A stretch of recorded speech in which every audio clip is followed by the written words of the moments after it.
ಕರುಮದ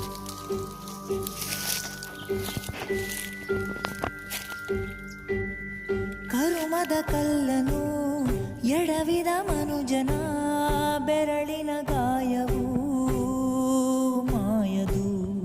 ಹಗೆಯಲಿ ಕೋವಿಗೆ ತಲೆ ಕೊಡೋ ಮರುಳರ ಗುಡಿಯಲಿ ದೈವವು ಕಾಯದು. ಕತ್ತಲನು ಮಣಿಸೋಕೆ ಹಚ್ಚಿಟ್ಟ ದೀಪ ಊರೂರನ್ನೇ ಸುಡುವಂಥ ಜ್ವಾಲೆಯಾಯಿತೆ.